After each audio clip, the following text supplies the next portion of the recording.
Hey guys, welcome back to my channel. It's been keeping up with this YouTube thing, eh? It takes a lot of dedication, but I promise I'm trying to get back to it now. So I know that I was quite open about my surgery process, my Tummytuck or liposuction I did about a year ago, and since my Instagram sort of picked up, a lot of people were asking more about it, so I thought to do a video on my YouTube so that I can answer all the questions that has been asked. So here goes. I think the first thing is why I decided to do surgery. I mean, if you know me and you are really my friend from time, you know I've always talked about it, even in the past scene, even if I joked and all of that, I've always talked about having surgery. I wasn't really happy about how my tummy was at the time after having 2 kids. I wanted to be in a place where I'll be happy with my appearance, so I've always joked and talked about having surgery to sort that part out I wasn't happy about. At the time, unfortunately for me, I was in Nigeria. I wasn't happy with the health system in Nigeria, so I didn't want to do it in Nigeria. And then doing it outside the country, you know how it is now, this African fear of having to go and maybe never returning. So it was a bit iffy at the time.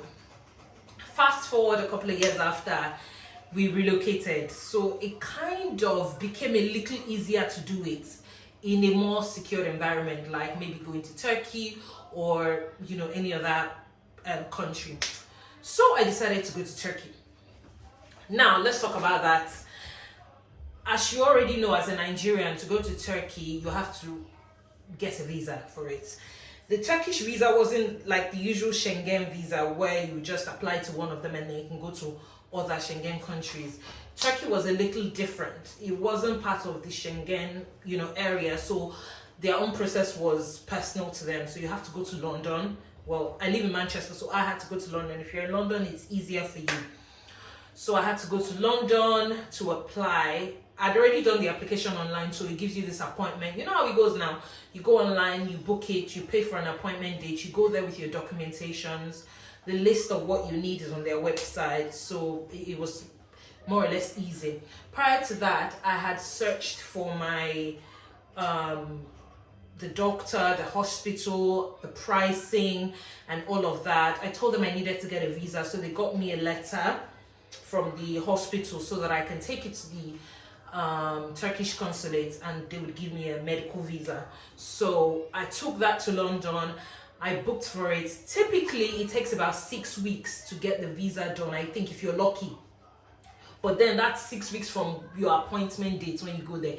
To even get to the appointment date, there was a long queue. So I had to pay VIP so that I could get it done. I'd already bought my ticket to go for the 8th of August. So I didn't have time on my side, so I had to pay for VIP, which is a bit much. I think it was 200. I don't remember now actually. I think it was about 200 and something or 300 and something. I'm not sure, but yeah, it was a bit of money. So I paid and the visa came 6 weeks after, and then thankfully it came in the nick of time because as the visa came, I was supposed to travel the following week. But anyway, we'll talk about that. So that's how the visa process works. Now, how I found my doctor, I just went online, I started from Instagram, searched for surgery places in Turkey. I streamlined my list and then I went to Google to check reviews, read, and then I, came down to a couple. I WhatsApped them and their sales representative got back to me with the pricings and all what it entails. So then I picked one. So the sales representative of this one I picked, which I think is Estrella Clinic or something. I'll try to find their details and link it here, or the sales representative's contact in case you might need it. But so then I started having a conversation with the sales rep, who then gave me a breakdown of what the process would be and what the money entails. At the time, he charged me 3,300 for the surgery, which includes the surgery, hospital, after garments, hotel, airport transfer, and all of that. Typically all that you need. The only thing you need to do after that was to just book a ticket to go to Turkey. So I think it was supposed to be 3,800, but at the time they were doing some sort of promo. They're always doing a promo. Don't let that deceive you. So I got it for 3,300. So to book that down, I had to pay £200 deposit to lock the date down for me, and then they'll give me the letter to go and get the visa. That was the process. So I paid £200. They gave me the letter. I booked my appointment in the Turkish embassy, and then I went to London with my documentations, and I put in my application. They did say it was going to take a while, so I had to pay for VIP. I did it. I think that day I spent about 600 and something pounds. I mean, by the time you put all the costs together, you're just thinking, God, what kind of expense is this? And from Manchester to London again, on the day, was about £150 to go and come back. And that's even off peak. That's not any time of the day. Anyway, visa thing sorted, and then I went off to Turkey. When I got there, they are in Izmir, by the way. They're not in Istanbul. There are lots in Istanbul as well, but it didn't really matter to me where, to be honest. So I got to Izmir airport. They sorted out a driver to pick me up, take me to the hotel. I got to the hotel. I checked in. Then they came around to have a chat with me about the process. The next day, I was going to get my blood works done. So typically, you need to get your blood works done so they can check and see, you know, what's going on in there, and if they can go ahead with the. Of course, this is the procedure with any surgery. Now, let me go back a little bit. These people didn't give me a bit of advice prior to coming for the surgery that if you're coming for something like this, you need to be wary of your blood levels. So maybe 2 or 3 months before time, you need to start taking a lot of iron medication so that your blood levels are quite high enough. So after the surgery or during the surgery, if you lose some sort of blood, it won't be that bad. It will just take you down to a normal level and you will be fine. There will be no need for transfusion or anything like that. I didn't get that kind of information. I found out that when I got to Turkey, and it was a little too late. Do you get what I mean? Because, I mean, you need to build this up over time. So they did the blood works and all of that. When the results were out, the doctor told me that, oh, my blood wasn't that much. The levels wasn't that much. If the level wasn't that much, it was just about okay. So he's worried that he might not be able to do much liposuction, because the process of liposuction is, you know, pulling out fat, and when you're doing this, blood goes out with it as well. It's a lot, so he's worried that it might take me to a level where I might need transfusion. So he did ask me, do you want to proceed? Do you want to go back and take your iron medications, get yourself to a certain level, and then come back? Or do you just want us to do the little bit that we can, then do your Tummytuck, and, you know, let's call it a day? So I thought long about it. I'm like, I'm already here. This whole process of getting the visa, going to London, don't want to go back, do the iron thing, then come back again. I just said, you know what, let's just do what we can as a professional. I trust your judgment. Do what you can to get me in a safe level, and then just close it up and I'll be fine. I'll probably have to manage that up with diet and, you know, all of that. And he said, okay, no worries. So I went on to do the surgery. This wasn't a private hospital, by the way. I think it was their type of general hospital. So in a room, in the hospital room, we were 2. I met a lovely lady. Her name is Halima. She was from London as well, weirdly. She came same day as me, but she had her surgery the night before me, and I had mine the second day. We were in the same room. She was such a lovely support system. I mean, I came alone. So a little bit backwards again. The package is included for you. The package includes you and someone else, like the hotel, the feeding and everything. It's for you and someone else, because ideally such a surgery, you need someone else to come with you to help you and support you, because after the surgery you won't be able to do anything. But I was supposed to come with a friend, but she had last minute changes. She couldn't come with me, so I had to go alone. just so you know, if you're going to do this, it's okay, you can go with someone. They just have to book their ticket. The hotel is fine, because even in the hotel room you see 2 single beds, so twin beds in there for you and whoever is coming with you, and food and everything like that is included. They just need to buy a ticket. So anyway, I did the surgery and I came out of the surgery. Guys, this brings us to our next point of pain tolerance.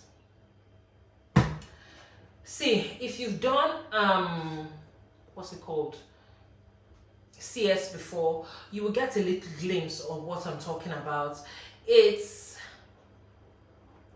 not compared to CS, so I'll put it on a scale. CS is probably a 5 on this part, on what I'm talking about now. CS is probably a 5 because I had CS with my last child. It's probably a 5 compared to what I'm talking about. And this one I'm talking about is a 10 pain rating. It is, if you don't have tolerance for pain, don't bother. As in, don't even, you're going to collapse. It's crazy. You know, with CS, they literally just cut you a little bit like so. I don't know if you guys can see, just from here to here. But with Tummytuck, it's from one hip to the other hip, almost like dividing you in half and then sewing it all together. It's excruciating. So when I came out of the surgery and they took me to my hospital room with Halima, she was there, she was still recouping,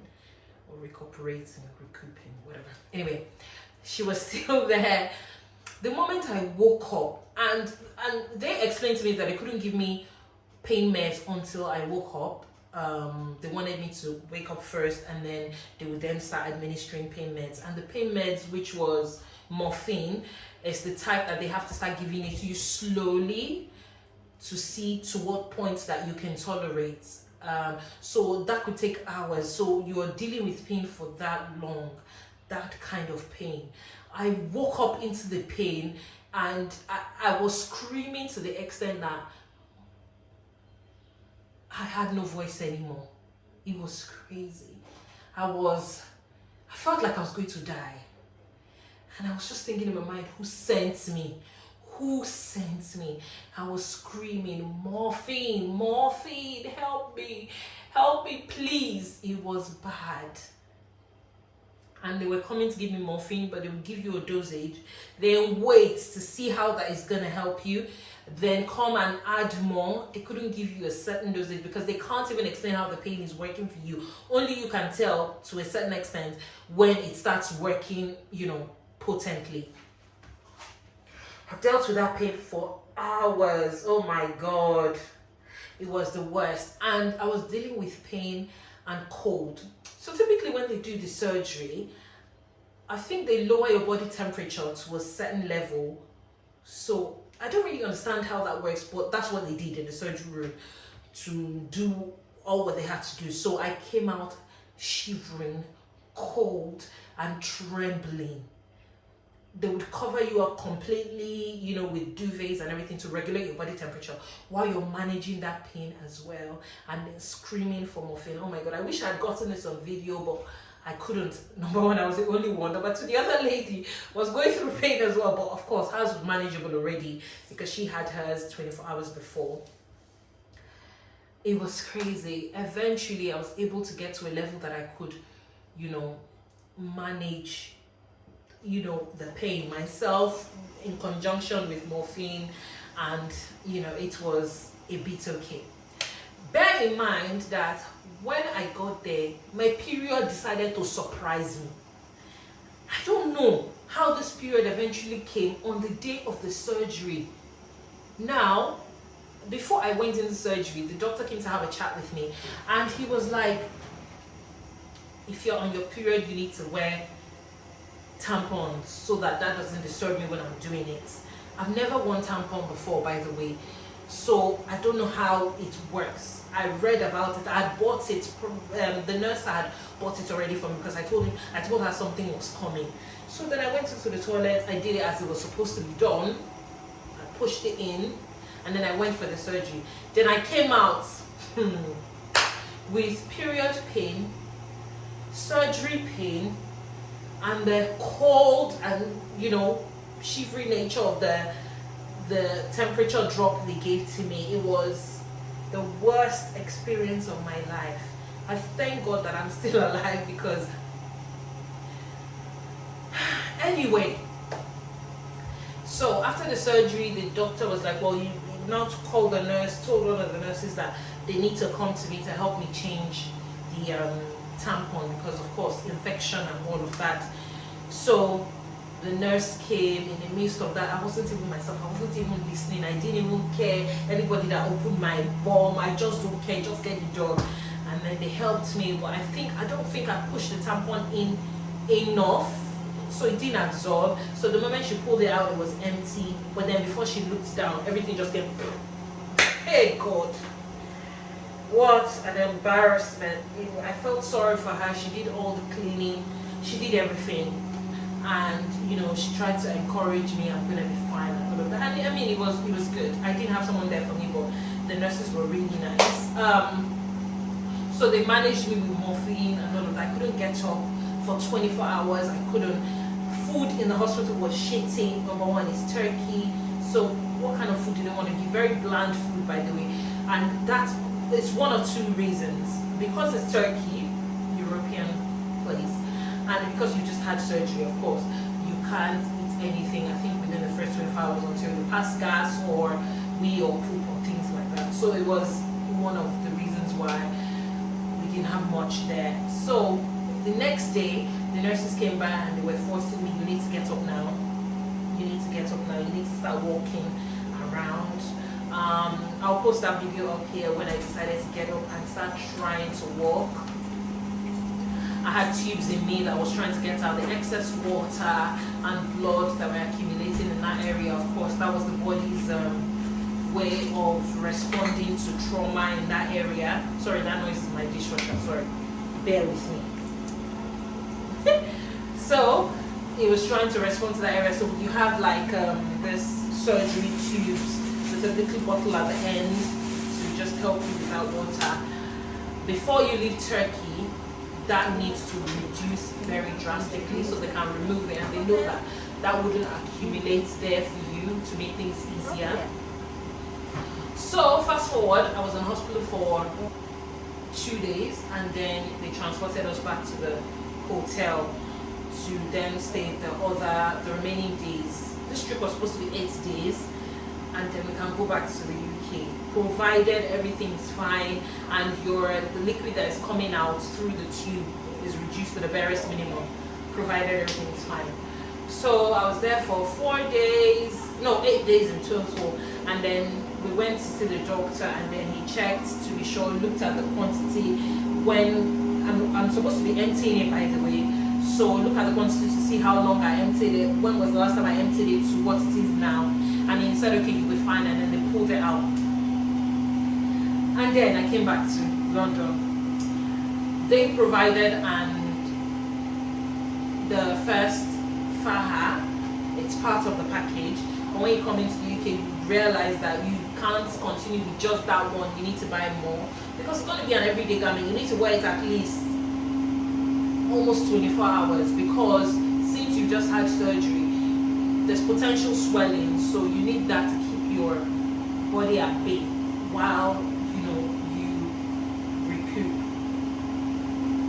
So I got back to the UK. Let's not even talk about the airport situation. After the surgery, I couldn't stand for long. I don't know how to start this series for you people. It's just a lot. Because the surgery was from hip to hip, there was a lot of back pain that comes with it. A lot. So even if you stand, you just do it like this, then after a while you need to sit because your back will almost kill you. So when we were going on, there's this queue, immigration, airports and all of that. I almost died. There was a lady that was going to Manchester as well. She had the mommy makeover, so she did boobs, tummy and all of that. She was in shambles and the queue was long. My back was going to break. I was sitting on the floor. I was standing. You need somebody somebody to go with you on this thing if you really want to do it. You need somebody. You cannot do it alone. You cannot. I managed because I didn't have a choice. But if you can get somebody to go with you, you must go with someone, or else it will be terrible for you. I was, sitting on the floor in the airport. I couldn't cope. I couldn't stand. I couldn't walk. It was disastrous. And then on the plane, we're sitting down, stuck in one position. Anyway, I made it in one piece back to Manchester, and then I could only sleep on my back. I can't turn. You know how it is now when you do CS, and that's even CS. So imagine this one. You can't turn because you're using your stomach muscles to turn, and they hurt so bad. Anyway, so you're back to Manchester, and then they've given you some things. I think it's iodine and cotton that you have to use to nurse your wounds, not the surgery wound, but the liposuction area where they've put the cannula to pull out the liquid fat for you. You need to use that on that area. The one for the sewing all round, that one has been taped down for a while. You don't need to use iodine for that area, and you can't even have your bath for a while till I think it's about 2 days or 3 days that you can't. I'm not sure. I don't remember. It's been a while, but yeah, they'll give you all the rules that you need to adhere to, and yeah. So after surgery, let's go into the details now. So you need to have faha. I had to buy faha from Amazon. I bought quite a couple from Amazon, which are really nice. I'll try to link them here.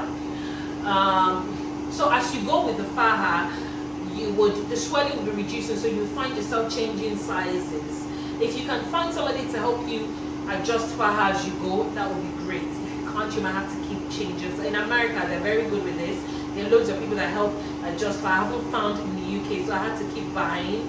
I ended up with almost 8 or 10 fahas at the end of the day, but I kept buying as I was reducing in size. I started with XL, and then I ended up with a small. I ended up with a small, but you will have to wear the faha for a minimum of 6 months, almost 24 hours if you can.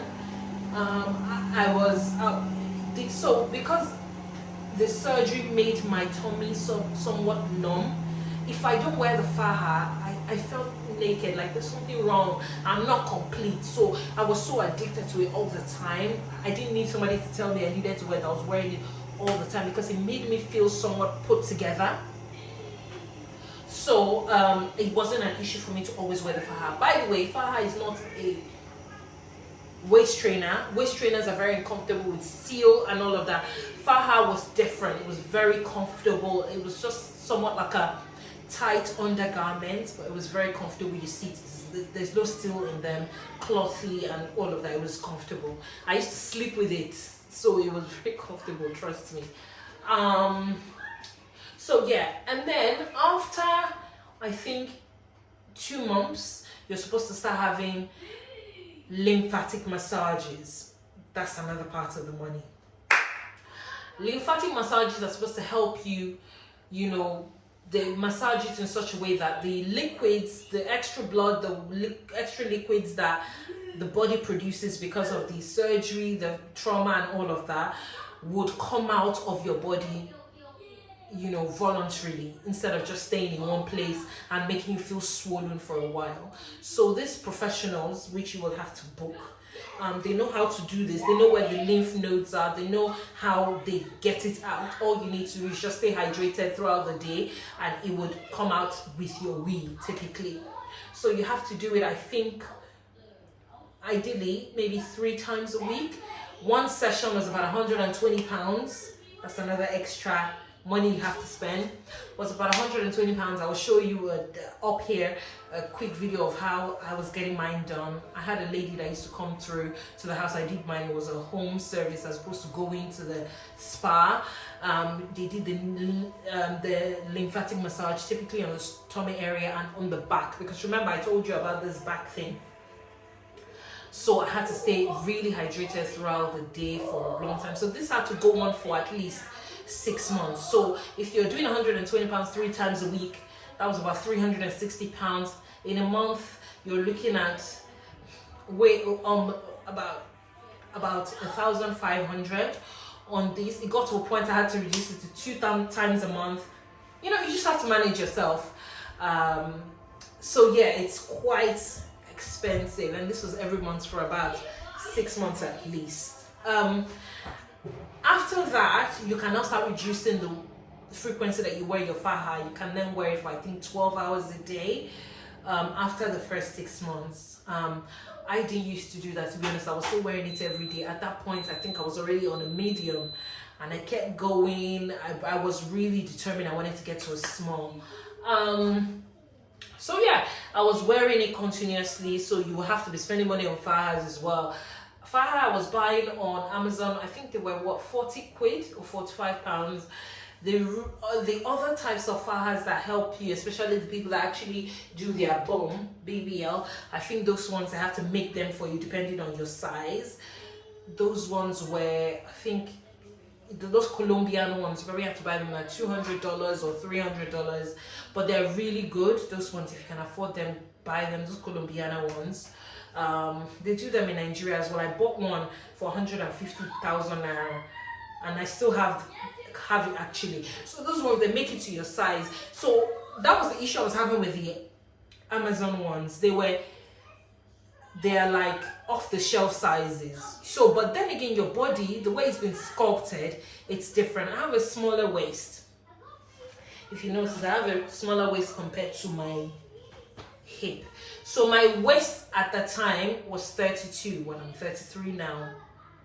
My waist at the time was 32, and then my hip is 46. So the faja was helping that, but then it was always coming up like this. Every time it would come off the hip, because the hip was quite smaller for what I have. But it was coming up. The waist was matching, but the hip was, and it was uncomfortable. So every time I wear clothes, I have to be doing like this all the time. It wasn't, working for my, dimensions. So I had to order the ones that they would do to your size in Nigeria, which they did for me. But then I noticed that because the hip was 32, and the waist was 32 and the hip was way bigger.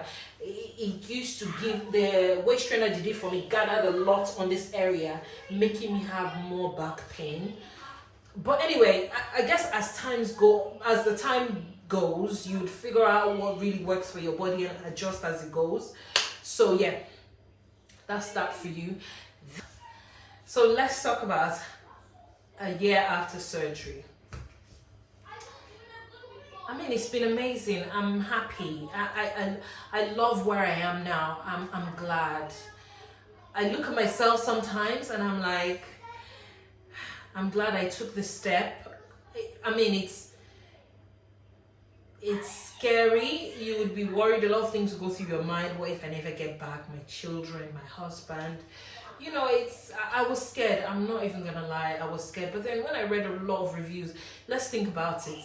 There's a lot of things that happen that causes death, not necessarily surgery. You can have a headache now and die. A lot of things causes death. So I was so positive about the fact that I will do this, I will go and I will come back, saith the Lord. I will not be one of the people that will used to tell other people the stories of not doing surgery. I will not be an example of bad news. I prayed about it and I was certain that God was with me. So I think that if it's something that you really want to do, pray about it and just be very positive about the outcome, have faith and just go do it and come back. That's what I did.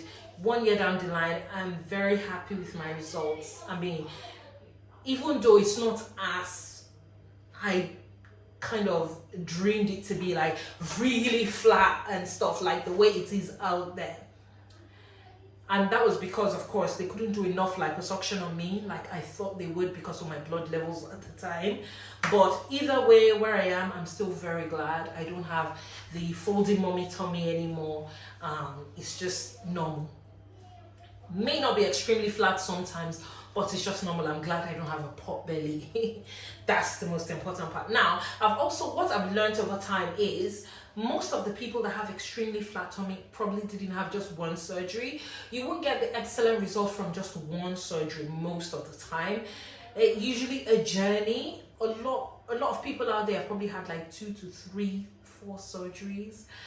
So don't just think I'll just go and do my tummy tuck and my liposuction now and I'll be perfect like this person. My tummy is going to look like this, my tummy is going to look like this, my hips going to look like this. No, it's not going to be like that. It's usually a process. If you ask me, am I still going to have surgery? I don't know. It's addictive, but I don't know. Maybe to have the lipo that I really want to. I don't like the top, this top. I just want it off. But I mean, it's, to be honest, it's just overzealousness. It's not really necessary. I'm at a place where I'm very okay with what I have, but then so it's a personal journey. If you think that you need more, why not? Whatever makes you happy eventually. So yeah, go for it. Another thing I wanted to talk to you about was after surgery, the numbness. It's 1 year now, and I'm just feeling a little bit of my tummy. I'm beginning to feel like I'm putting my hands now, and I can slightly feel my hands, my fingers. Prior to that I couldn't, it was extremely numb, but now things are getting way better. My belly button, it feels weird sometimes touching it. Feels weird, even up until now it just feels, giving some weird ass sensation. I'm just like, don't touch me. It's weird. You might have a few of that as well, just so you know. The belly button had to be crafted because I think they had to cut off the other one and all of that. That's that one. Also scarring.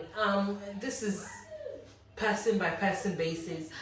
If you know that you're one of them people that to heal from a scar, you might have keloids, you have to rethink this because it's all the way. You don't want to have keloids all the way, do you? You have to rethink it. I have the scarring there, but it gets better with time. Some of it, like the one on this side, is not as visible, but the one here is quite visible. But then again, I'm a dark person, so it's not as prominent as you would think it would be.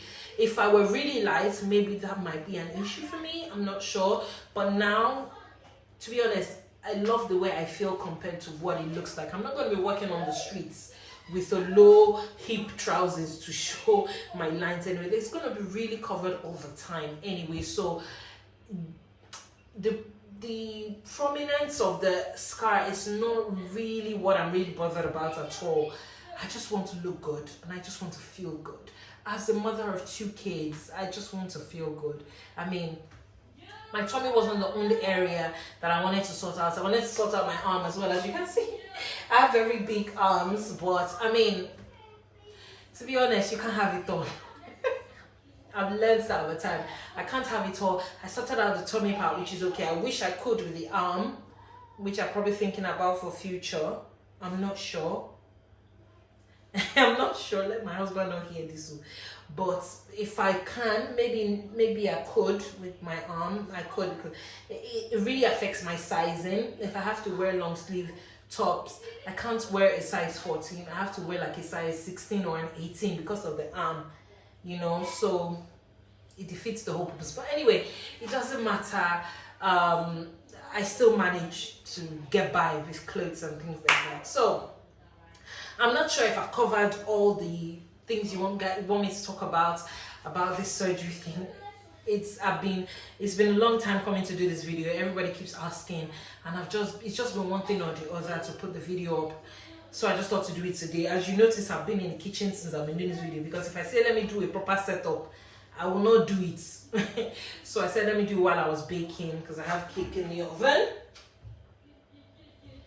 and stuff. So I thought to give you guys the juice quickly. I'm not sure if I covered everything, but if I didn't, just let me know. Just comment under this, so with your questions, and I'll probably answer with, you know, anything I missed out here. But I hope that this has encouraged somebody out there. If it's something that you really want to do, put your fears aside and just get it done. Happiness you know, above anything. Feel good about yourself. This life is too short to wallow in how you feel for a very long time. I mean, I'm just 35 years old. I've got many years ahead of me, maybe another 70 years. Do I want to feel that way for 70 years? Absolutely not. So, as I'm glad that I did it, I'm reaching out to you out there to go and get it done as well and feel happy, confident, and great about yourself. Thank you guys for joining my channel today. Have a lovely, lovely, lovely one. Bye.